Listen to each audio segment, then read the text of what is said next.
Dear students, the quotation for today is basically to elevate yourself so high that you become your own mantra. By repeating this, you can guide your thoughts to achieve your goals and your tasks. Every morning, tell yourself, I'm the best, I can do it, God is always with me, I'm a winner, today is my day. So, today I'm going to discuss the second important topic, which is helminthology. Helminthology includes nematodes, which is Nematodes helminths, and the other subclass is platyhelminths, which are the flatworms. Now, nematodes are roundworms, as you can see over here in this diagram, whereas platyhelminths includes two subclasses. Number one are the cystores, which are flattened segmented worms, as you see over here, and the other are the trematodes, which are leaf-like and unsegmented. So you need to know the differences between nemathelminths and platyhelminths, or nematodes and cystores and trematodes. Now nematodes are, as you see over here, they are elongated cylindrical worms which are unsegmented as compared to the segmented worms of which are seen in cystores. In case of nematodes, the sexes are separate. The male and the female are separate, whereas in case of platyhelminths, they are hermaphrodites, which means that both the sexes are present in the same worm. With nematodes, the alimentary canal is complete. It starts from the mouth and goes down to the anus, whereas in case of platyhelminths, it is incomplete or maybe completely absent. With the nematodes, the body cavity is present and generally it contains some fluid, whereas with platyhelminths, the body cavity is normally absent. So you need to know the basic differences between the nematodes and the cystores and trematodes. Coming to its classification, this is very important, and the classification is based on the habitat or the site where these organisms reside. Either they are present in the intestines, or they are present in the tissue, somatic or lymphatic system, or in the tissues. Now the intestines could be small intestines, or they can be in the large intestines. The small intestines, the most important parasites which we will be discussing in detail, are Ascaris lumbricoides and Ankylostoma duodenale. In the large intestine, that is the cecum and appendix, you generally see Enterobius vermicularis and Trichuris tucura. Now these four parasites are very, very important. You are asked SCQs, MCQs, you are asked about it in your Viva, and you can also get this as part of your auspice. Then we have the parasites which reside in the lymphatic system. The most important is Wuchereria branchofti. In the subcutaneous tissue, Drunculus medinensis and Loalo are important, and we would be discussing these in detail. Besides this, there are several other parasites residing in these areas, but we are going to pick up the important ones, and we will go into the details of each of these worms separately. Now, this is a very important slide as you are asked about the common household names given to the different nematodes, and you are asked about in your Viva. For example, with the Ascaris lumbricoides, the common name is roundworm. Now, roundworm, you can see over here, this is the roundworm. It is rounded in shape just like an earthworm. Trichuris tucura. Now, Trichuris tucura is the another name for this is whipworm, and it is just like a whip. If you look at it, it is just like a whip, and it has a handle. The whip has a handle, and it has this long thread-like whip which is present at its anterior end. Enterobius vermicularis, very small parasites. They are thread-like, and that is why they are they are called threadworms, or they are known as pinworms. And then we have Ankylostoma duodenale and Nectar americanus. These are the two worms which are known as the hookworm, and they are so called because if you look at it, the interior end is like a hook and the posterior tail is elongated, but because of this anterior hook, it is known as hookworm. Then we have another parasite which is known as Dracunculus medinensis. You are again asked about it in the exams, because this worm was first discovered in Medina, and that is why it is known as Medina worm. The blood and the tissue dwelling nematodes are known as filarial worms. They are called filarial worms because they do not produce eggs. They are going to lay embryos. They have embryos, motile embryos, which are known as microfilaria. So this slide is very important. As I said, you are asked about the household name, and these are the names which generally the patient comes and tells you about, that we have passed a roundworm. They are not going to tell you that it is Ascaris. They are going to tell you that it is like an earthworm, a roundworm like an earthworm, or they were like thread-like worms in the stool. So you need to know these names. Now, coming to the learning objectives, at the end of the session, all of you should be able to, number one, give the morphological differences between the different nematodes, especially the eggs. Now, the eggs are very, very important. You get them as part of your auspice. So, obviously, you need to know what the eggs look like. You should know the modes of transmission, again, something extremely important. All of you should be able to draw and label the life cycle of a parasite, whether it is Ascaris or it is Dracunculus or whatever it is. You should be familiar with the pathogenesis, intestinal lesions, the complications, and the most important is lab diagnosis. I've been telling you again and again, lab diagnosis is an important constituent of your UHS examination. Generally, one part is lab diagnosis of any pathogen. It could be a parasite, or it could be a bacteria, or it could be virus, etc. So today I'm going to discuss Enterobius vermicularis, and this worm is responsible for a condition which is known as enterobiasis. And the other name for this is threadworm, pinworm. It is also known as seat worms because it could be seen on the seat of the pot on which the patient is sitting down. The worms can be seen over there as well, so it is called seat worm as well. Now, as I said, you can get this worm as an important SCQ or an MCQ, and the scenario or the case history would be a child brought to the clinic with history of nocturnal perianal itching. Nocturnal means that the itching is at night. The child is complaining of itching at night, and the patient is highly irritable, is not able to sleep at night, and on examination there is severe pruritus. And you can visualize these worms, white worms, which are white thread-like worms, which are observed around the anus and the perianal region. So the important thing about this parasite is that it comes out at night and it is present around the anus, so there is perianal itching, and this eventually, because of the scratching, it will eventually lead to severe pruritus, and at this anal and perianal region you can visualize easily these thread-like white worms. Now the questions associated with this is, what is your diagnosis? Which parasite is associated with this finding?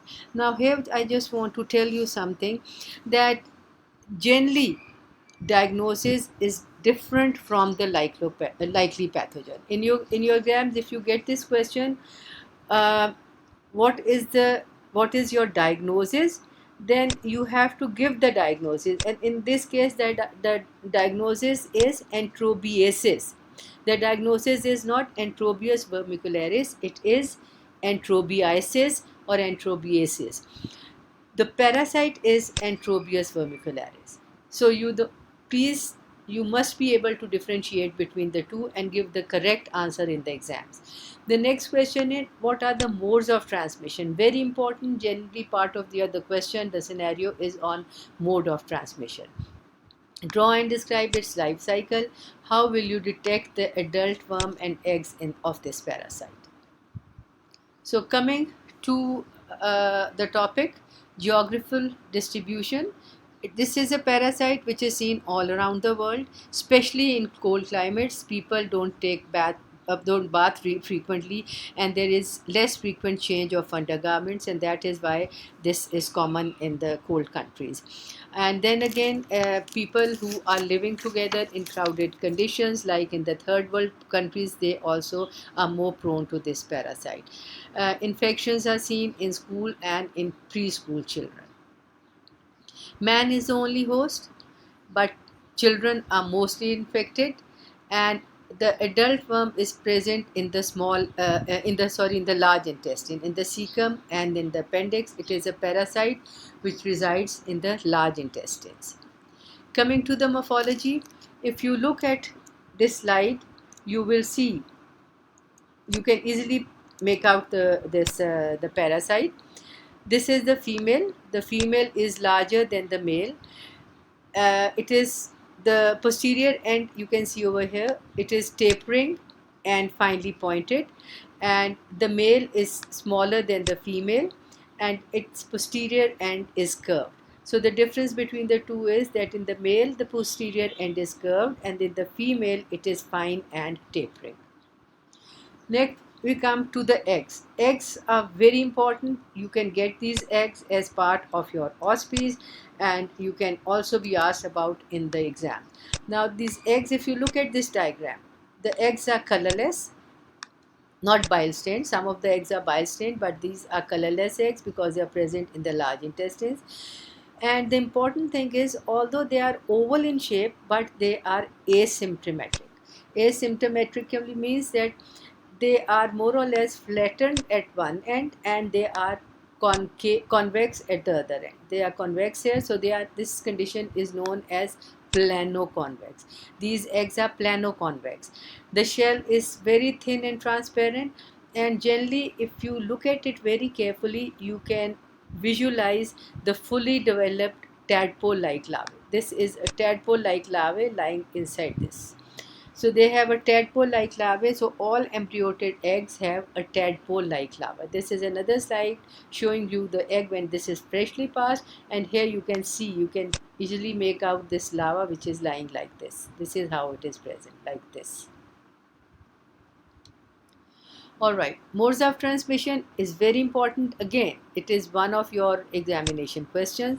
So you need to know there are 4 different methods of transmission of this pathogen, and one of the important things about this is that egg is basically the infective stage of this parasite, and these eggs can be transferred from one person to the other person, and even not only the children, but also the whole families can be infected by this pathogen. Now, the most important method of transmission is person to person transmission, and this is by or through handling the contaminated clothes, or through these contaminated bed linen.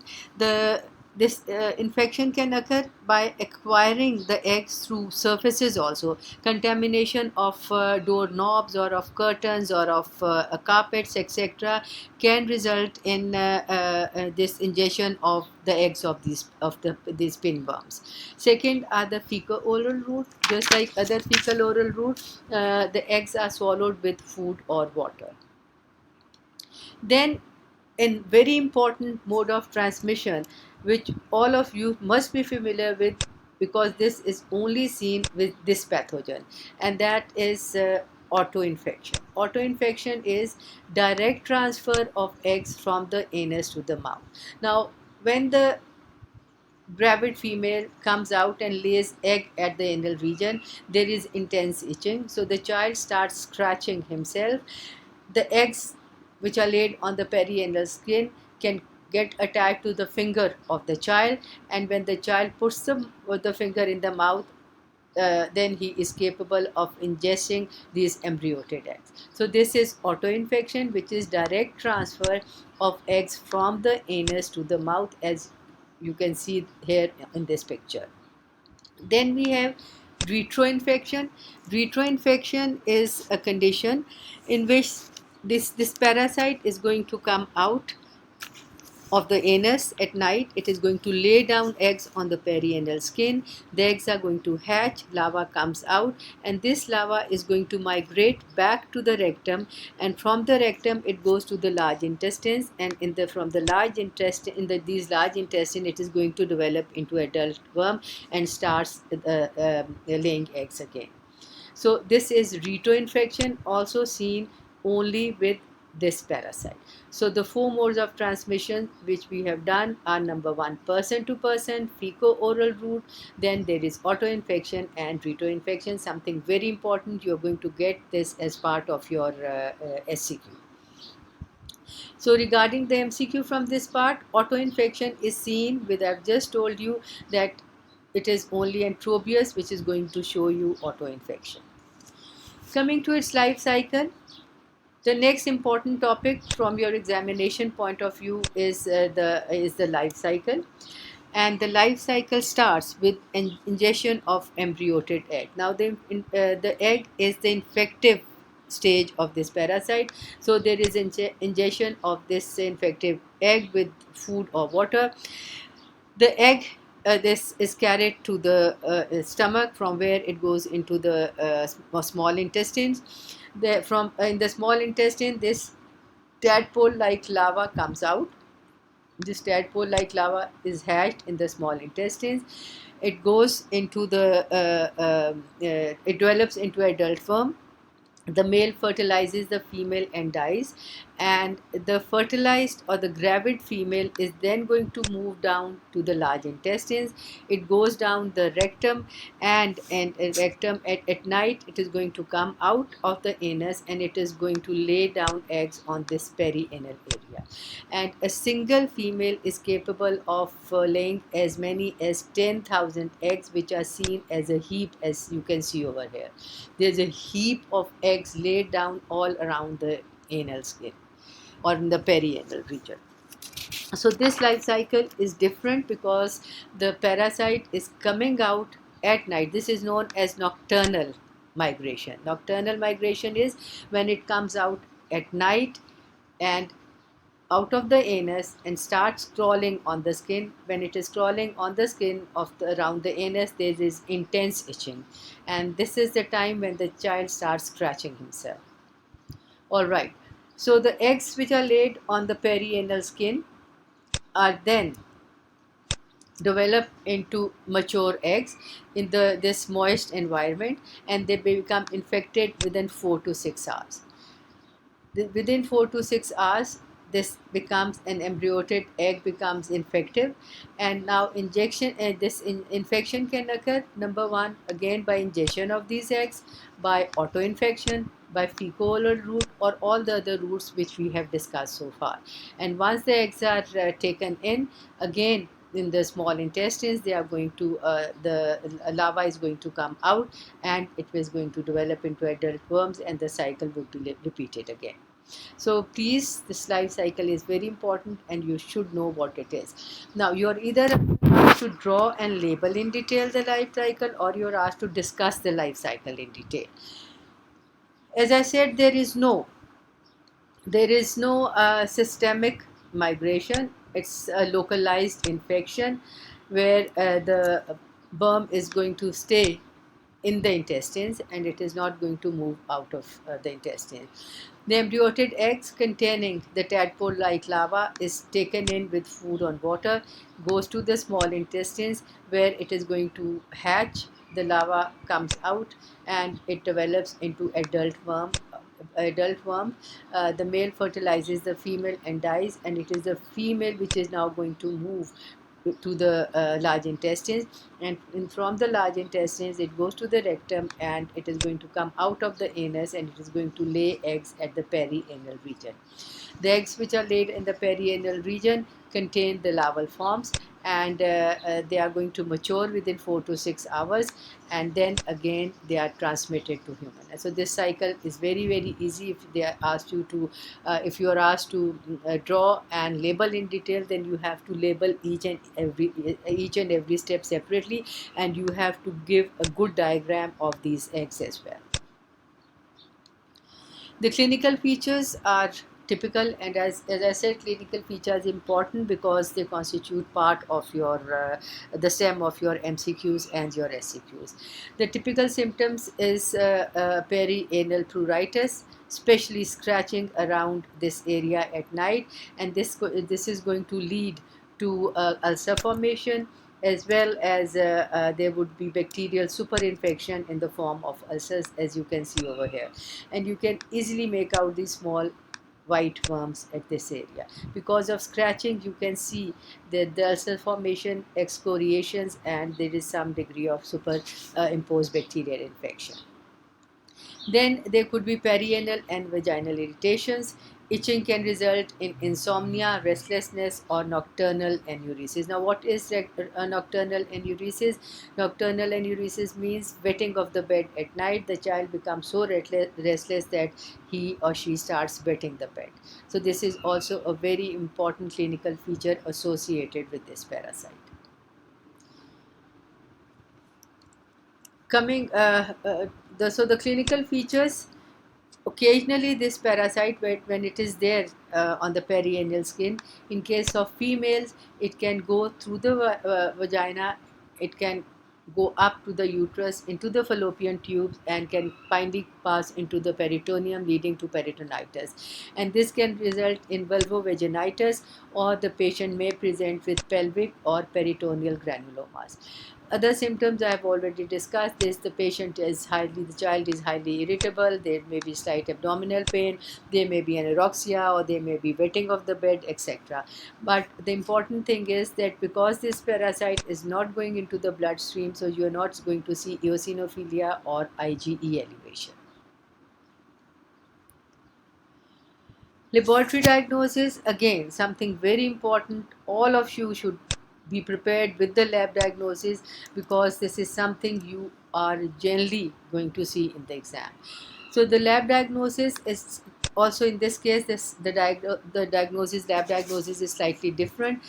You have to either uh, identify the eggs which are passed in the then in the passed on, or which are present on the perianal skin, and you have to microscopically identify the eggs, and after it has been collected from the perianal area. Now the test which we use here is known as Scotch tape or cellulose tape test. This is something very important. You are asked about it in your MCQs and in your vivas. Now this Scotch tape or cellulose tape test is done in the morning before defecation and before washing of the child. What you do is that if you look at this, slide, what you do over here is that you take this cellulose paper, and it is present on a slide, and you're going to, as you can see over here, so you're going to stick this cellophane tape around the anus, and then you stick the tape back, and you examine it under the microscope. You're going to see these heaped up eggs, which are characteristic of Enterobius vermicularis. So here you can see what are we going to do? What are we doing here? We are basically pressing the transparent adhesive tape on the perianal skin, and then we stick the tape back and examine it under the microscope. You are going to see heaped up eggs, which are a characteristic feature of this parasite. And I told you that a single worm at a time is capable of laying as many as 10,000 eggs. Now, another important thing is that the eggs are not passed in the stools. They are laid on the perianal skin. They are not passed in the stool. They are present on the perianal skin. However, the worms you will see quite easily in the adult worms can be seen in the stool. So this is cellophane or Scotch tape test, where you are sticking the tape here around the anus, putting the tape back, and examining it under the microscope. Coming to the adult worm detection, it is done by looking at in the feces, looking for adult worm in the feces. You will see these white thread-like worms present in the stool specimen. Or you can do an inspection of the anal region, where also you might see these white females. And the third method is by giving a saline water enema. You put water through a tube into the large intestines, and then when the water, bring back the water, and you look for in that enema water, you're going to look for the adult forms. So just to summarize what we have done, we have discussed the eggs, which are important. As I said, you might see that the picture of an egg in your as part of your OSCE. They are colorless, asymmetrical, flat on one side, and convex on the other. So they are known as plano-convex. Then we have discussed in detail the 4 modes of transmission, and I told you they could be person-to-person transmission, they could be fecal-oral transmission, they could be auto-infection where there is direct transfer of egg from the anus to the mouth, or there is retroinfection where the egg hatches at the perianal skin and the embryo moves through the rectum and can produce or develop into adult form. Third is the life cycle. We have done that in detail, that the eggs are ingested, they go and hatch in the small intestines, the larva comes out, from the larva goes to the large large intestine, where the gravid female is going to come out of the anus at night, lay down eggs at the perianal area, and produce the signs and symptoms of this pathogen. Lab diagnosis is very, very important, especially microscopic examination of eggs. To observe the eggs, you use a method which is known as Scotch tape method, or you are going to see typical heaped up egg. And the adult worms are small, white, thread-like, which are seen in the fecal matter. So assignment for today is an SCQ, and you have to post your answer within 2 days of this lecture, and I'm going to mark attendance of only those students who have given a handwritten assignment during the given period. So I'm going to end over here. Thank you very much. Next, I'm going to move on to Ascaris. So this is the this is an SCQ, not an MCQ, but it could be an MCQ as well. But as you have questions underneath, so this is an SCQ. A mother brought her 5 years old irritable child, complaints of constant itching, and the doctor think it is pinworm infestation.